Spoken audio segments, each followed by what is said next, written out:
Hi everybody, Matt Lawton here, and this is the Astrological Winds channel. I'm going to take a look at the astrological weather report for the week of May 15th through the 21st. And we've got a lot of stuff going on this week, so a couple things I'm going to have to refer you guys back to the monthly on, but we have a very, the week is centered around a new moon at the critical 29th degree of Taurus, and we have a Mars trine Neptune that's active all week and involved in that new moon. And then we have two planets changing signs next week, and Mars goes into Leo and the Sun goes into Gemini. So we're going to get into all that this week on the blog.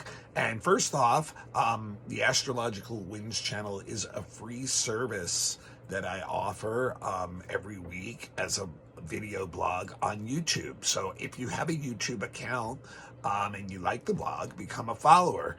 And don't forget to turn on your notifications, and that way you'll know whenever it's posted. Also, remember, the blog is on a lot of podcasts, and there's more and more people that are tuning into the podcasts, which, is fine. You really don't need to see the video. It's usually just me talking to the camera.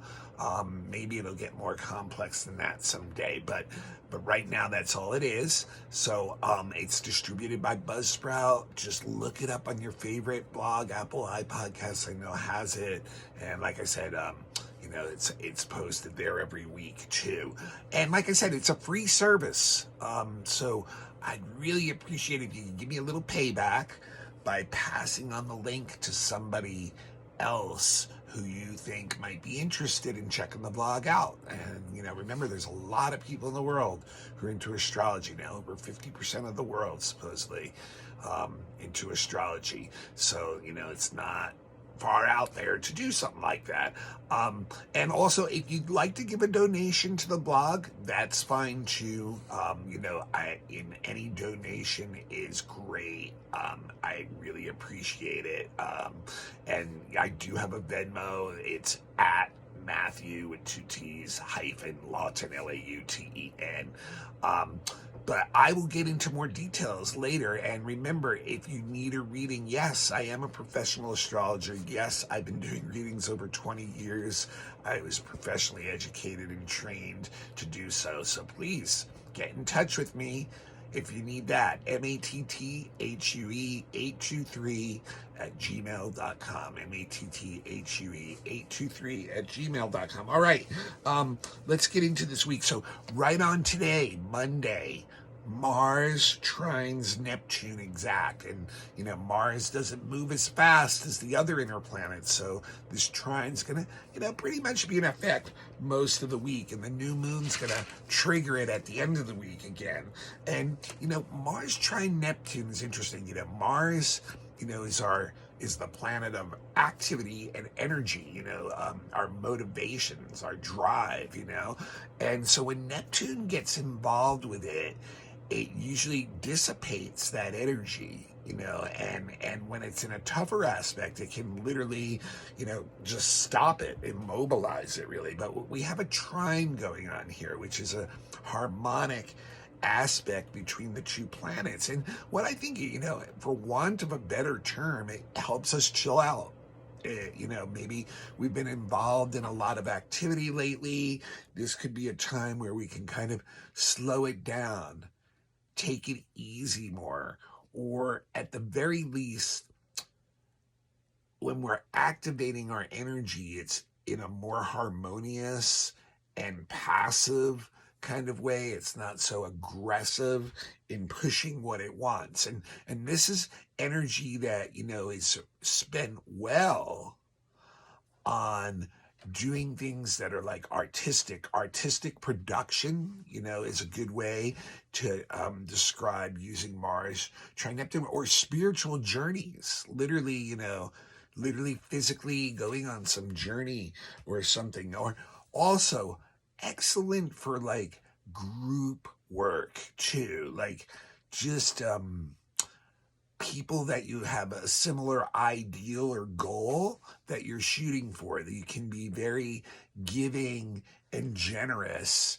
with this energy, with your energy towards the project that, whatever you're involved with, because it's appealing to your ideals. But this is, like I said, it's energy that's not, the normal Mars pushy, assertive, aggressive energy. This is more like a flow, and reacting to a flow, and kind of staying in like a more chilled out mode as it goes on. Now, on Tuesday, there's two huge things, and I'm not going to talk about them in this blog.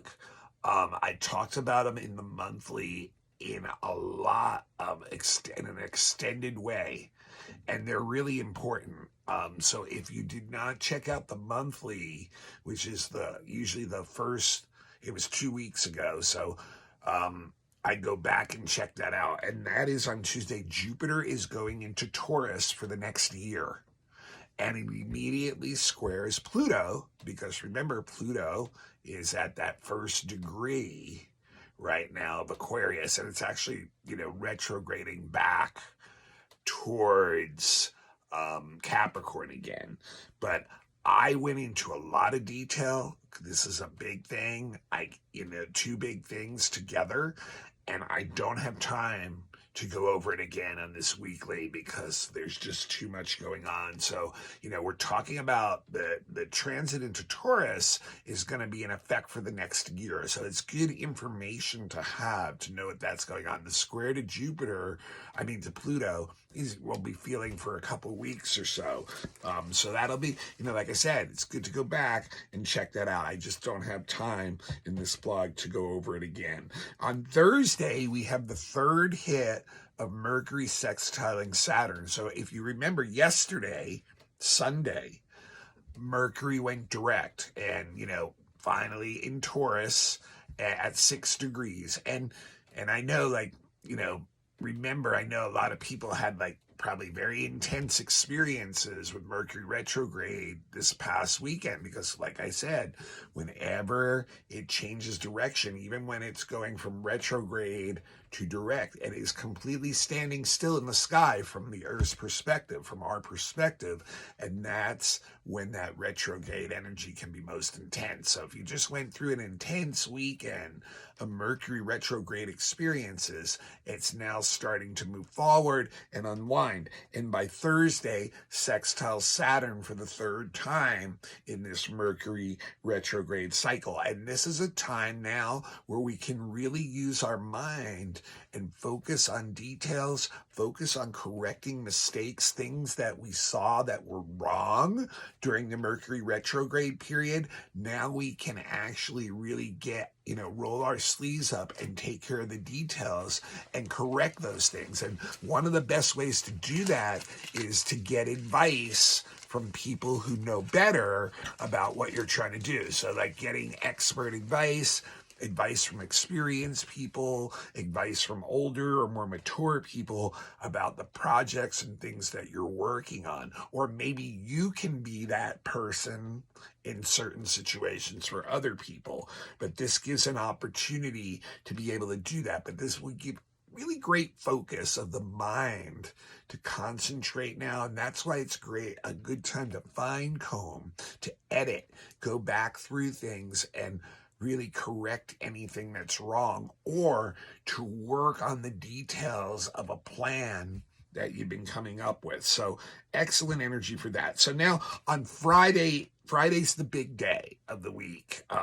We've got the new moon. It's at 29 degrees Taurus, so critical degree again. Those last 3 degrees, first 3 degrees of each sign, as I've said many times before on the blog, are very critical degrees. And we've been getting a lot of critical degree stuff this past year, because I really frankly see us right in the middle of this big shift and change from the age of Pisces into Aquarius. So of course all these other aspects are aligning to really push that forward, and I think that's what we're getting here again too. Now this new moon at 29 Taurus. Now remember, that's the sun conjunct the moon, so they're both at 29. Taurus together is at the midpoint of the Mars-Neptune trine that perfected on Monday.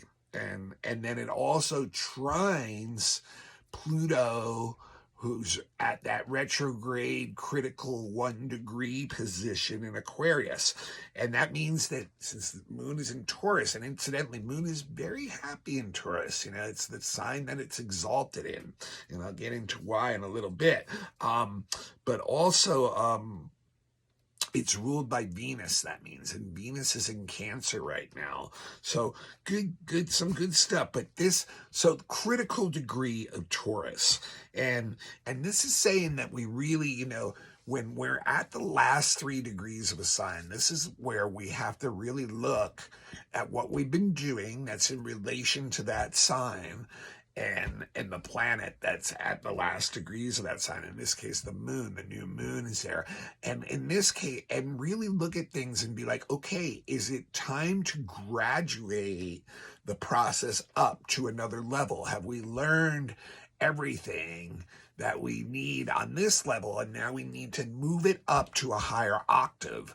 Or is it time to look at what's going on and be like, this didn't work out, I need to restart this in a new way? So that's why it's a critical degree. It's a big decision almost, or apex point, where it's like either I bump this up to a new level, or I need to go back and restart this on a different way and have a different approach of doing it.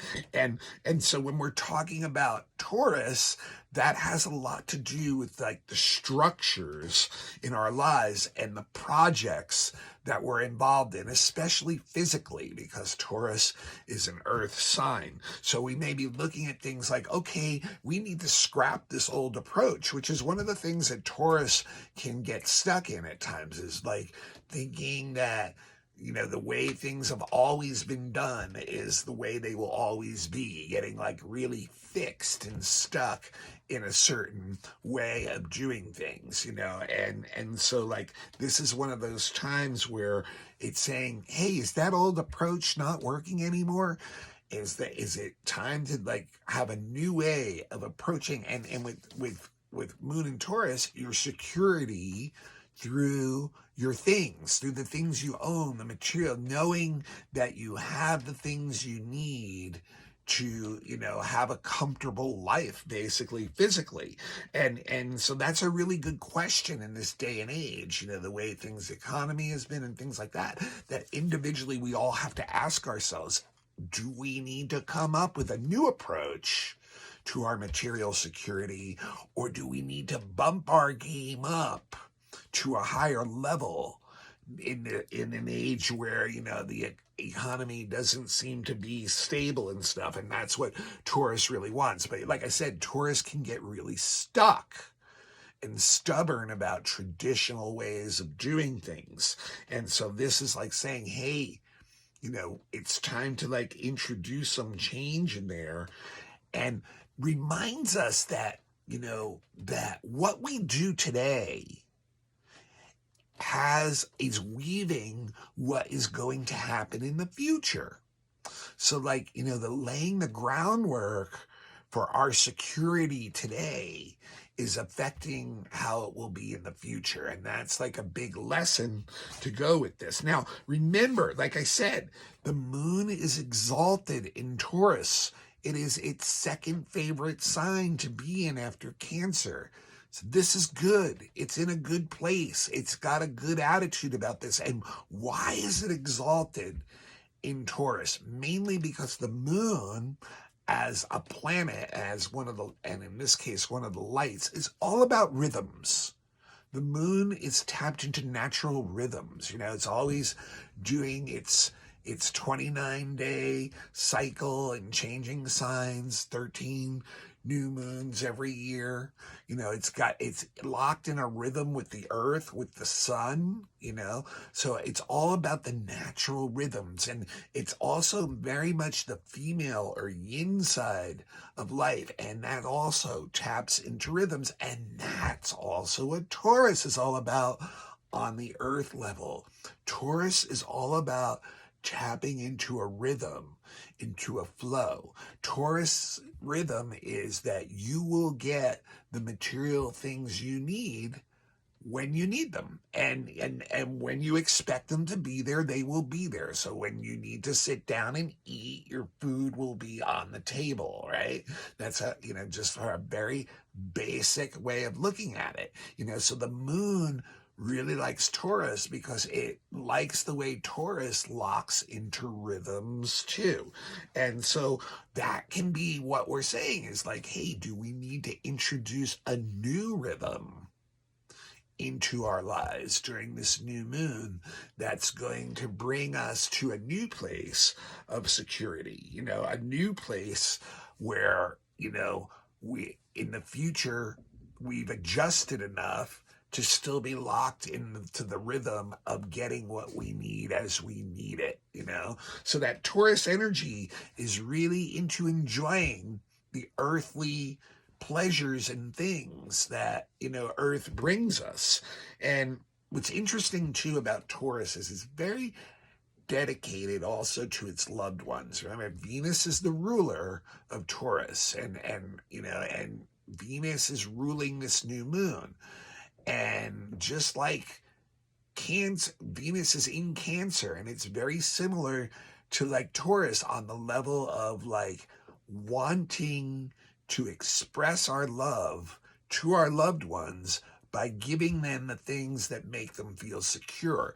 And the more secure we feel, the more generous we are towards our loved ones, and the more that circle of loved ones expands and we take more people into it. So, so this is all about, wanting to, bring that energy in for ourselves and our loved ones, to know we're going to be secure, to have the things we need. And remember too, we need emotional stability and security too. That can be the thing that Taurus can forget at times, but the moon will remind it of that. But it's really about wanting to enjoy this physical world. It's a time when we really enjoy the things we have, our objects, our assets, and we can be conservative.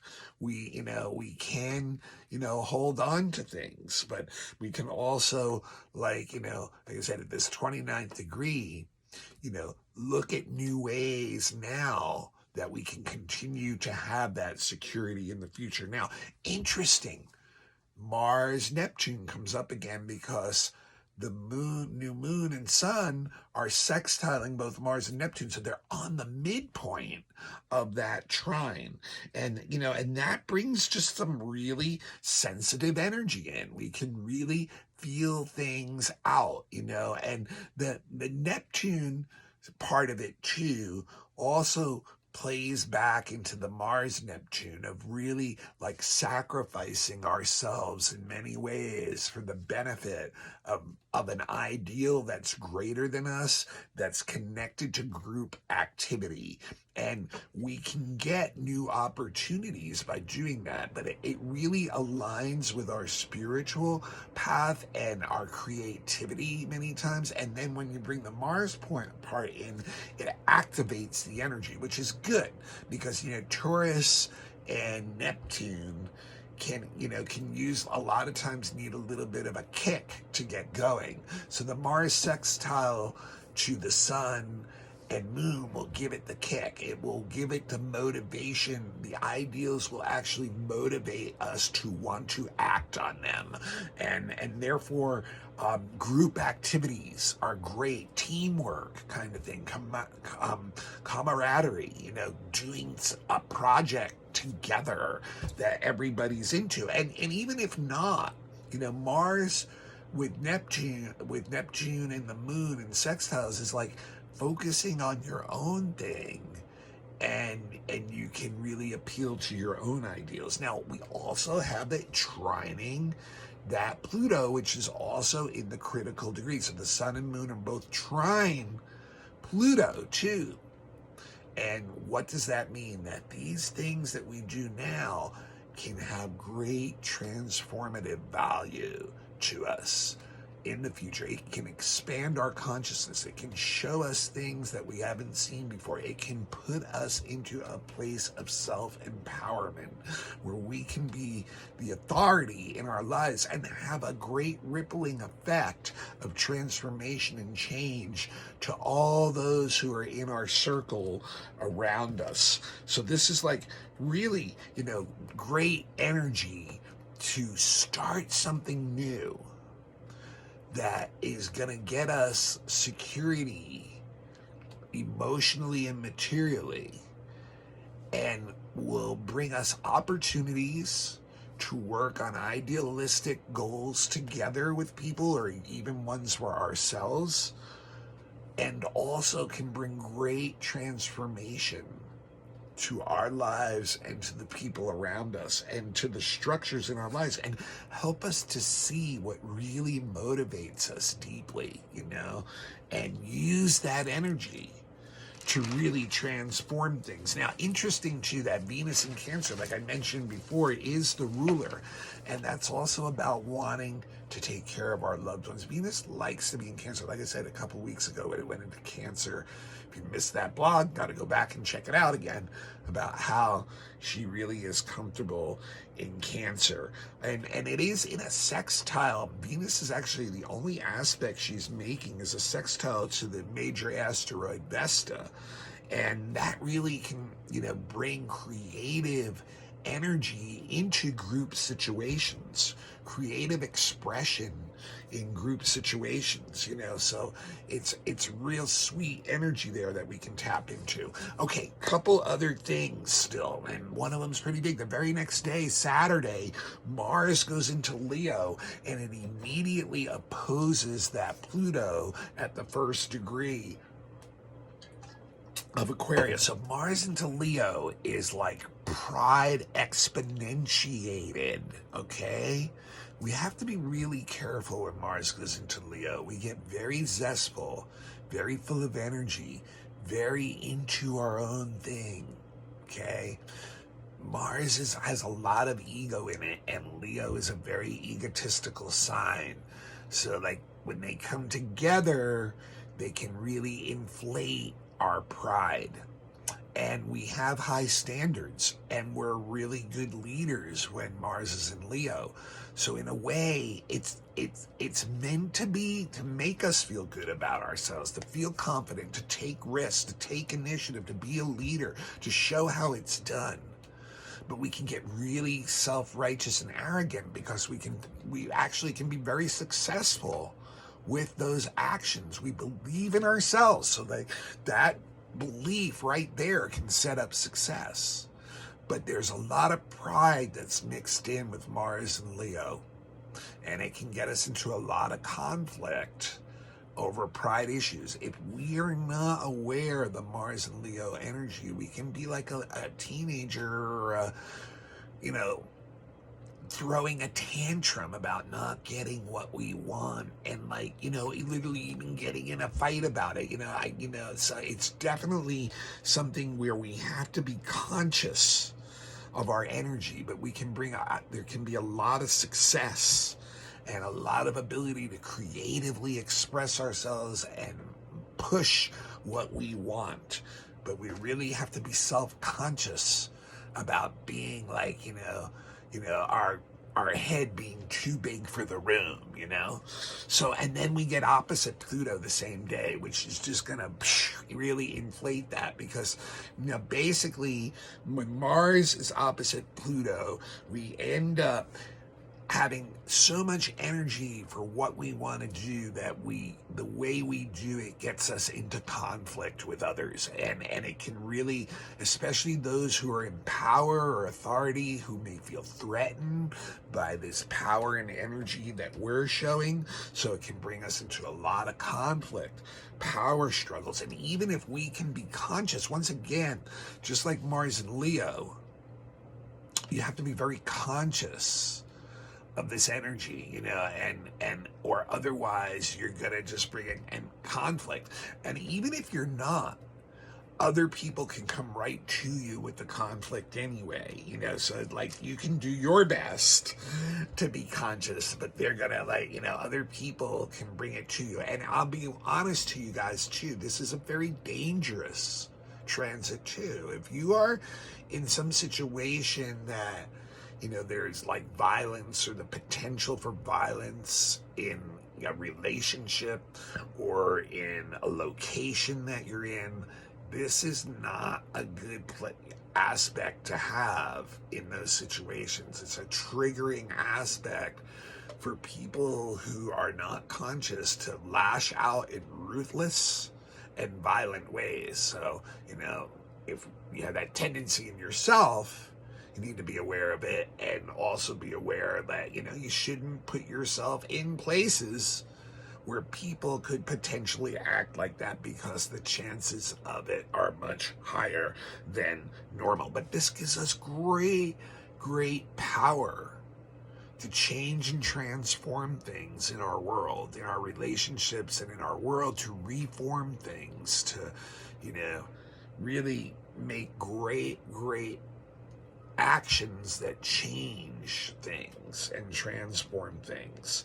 And then the last thing I want to mention is on Sunday, we begin the Gemini season, when the sun goes into Gemini. So the last third of spring, northern hemisphere, the last third of the fall in the southern hemisphere. And so this is a time when the mind really, becomes the main focus, our intellect. Our mind gets very quick, very agile, very curious. It wants to take in new information, either through courses or through, any source of information through other people, and then it wants to process it with others. So it not only wants to take it in, but it wants to bounce it off others. So it has a lot to do with communicating, making connections with others. It's also a great time to travel, and that's mainly because it appeases that desire that the sun in Gemini has to collect information. So when we travel, we get new experiences and we collect new information. When the sun is in Gemini, the mind is not very attentive, though. It will bounce around like a butterfly from one thing to another and anything that it's curious about. But it has a very youthful, playful energy, for the most part, a very positive kind of energy. But it's a quickly changing mind too, and it's a lot of times based on moods. And that's what sometimes can be tricky about Gemini, is like, if you don't have a lot of Gemini energy, and people who do are very adaptable, they can change their minds or change in situations much better than, say, Taurus can. And therefore, that can be like a little bit disturbing for people who are not into that quick kind of changing energy. And Gemini energy is easily bored, so so it really, but it's a great time also if you're if you're wanting to learn anything. It is a great time to take a course, or do some studying, reading, things like that, to advance your knowledge. All right. Yep. As I suspected, we filled it up without getting into detail with Jupiter and Taurus and square Pluto. But that is a really important aspect, not only for this week and month, but the Jupiter and Taurus is for the next year. So you guys really should go back and take a look at that blog for the month of May, or listen to that blog for the month of May if you didn't get a chance to, or at least try to get to the part about Jupiter and Taurus, which is part of that month. All right, this is Matt Lawton. This is the Astrological Winds channel. This is a free service that I offer every week. I've been doing it for years. If you have a YouTube account, please become a follower if you liked what you see, and turn on your notifications, and it'll let you know when I post the blog every week. And if not, YouTube, it's available on all kinds of podcasts. Buzzsprout puts it out. You just got to look up Astrological Winds channel. Someone last week told me they listen to it all the time on Apple iPodcasts, so I know it's on that. There's about 20 of them that pick it up. There's more and more followers. It's in the top 50% of podcasts. So you guys all need to help me out, by passing that link along to somebody else. And I know a lot of you guys have already done that, and I've done it even more than once. And if you can think of someone else, again, please do so. Also, if you have Instagram, I do post the link on Instagram too, to the blog. And I also sometimes post other stuff during the week about certain key days that are just comments. It's not video or audio. So become a follower of the Astrological Winds channel on Instagram. And the one other place I do post it is on my private Facebook account. So you have to friend me first. And that's Matthew with 2 T's, Lawton, Lauten. And that is mainly what I use Facebook for, guys. So don't really expect too much other interaction from me socially from that. It's mainly I use just for astrology. Also, the best way you guys can support me otherwise is if you need a professional astrology reading. Yes, I have been a professional astrologer for over 20 years, been doing readings that long. At least had 7 years of formal educational training. Before that, 10 years of self-taught even before that. So I've done a lot of charts, a lot of magical moments with people, and a lot of self-fulfillment, a lot of self-empowerment that you get when you get your chart done, especially by a professional astrologer, not by someone who's just read a book or going online and trying to get AI to decipher it for you. There's no intuition there, guys. Sorry, it doesn't give you a holistic package. You're just getting a lot of information in a linear way. It can almost be more confusing than helpful, right? So get one done by a professional astrologer. Give yourself that gift. And get your natal chart done. You're always going to have it with you. No matter where you go, no matter what you do, it's always with you. And I would also suggest, if you've had that done around your birthday every year, get a predictive reading done. That's the same thing I'm doing on this blog, except it's just for you. And it's for the year to see what's coming up for you, the bigger issues, and how you can work with them. Also, some people have been asking, can I do that for monthly and weekly? Absolutely can. But you need to let me know before the month or week starts, so that I have some time to do it for you. Okay, I'm usually running a few charts behind. So also do election charts if you're starting a business, getting a wedding or something, planning some big event, and you want to tip the scales in your favor for the way you want it to be. Set up the best day and time for that with an election chart. Children's charts, you're trying to find better ways to relate to your children, or literally, the bigger events in your child's life. Get your child's chart done, and it'll be very revealing and helpful for your relationship with them. Relationship charts too. What brought you together with somebody, or if the relationship's been going on for a while, the things that are developing in it. Also do fixed star readings if you've had your natal chart done and you want a deeper understanding of the spiritual soul purpose of your life. I highly recommend getting a fixed star reading done too. So all kinds of different readings. I also have classes for beginners available. 20 a class if you're a student, 25 if you're a non-student, first 5 for 100 if you want. They're up on Dropbox. Also, if you have a group that's looking for a lecture, a class, a question and answer session on astrology, an interview for your podcast, anything like that, all those things, best way to get me right now is through my email, and that's matthue823@gmail.com. matthue823@gmail.com. All right, guys, use this new moon. It's a critical one to, start things anew, bring them up a level, or start them anew on a new level that will that are planting the seeds now for what you want in the future, for your security, for the things that you need. All right, I'll see y'all next week.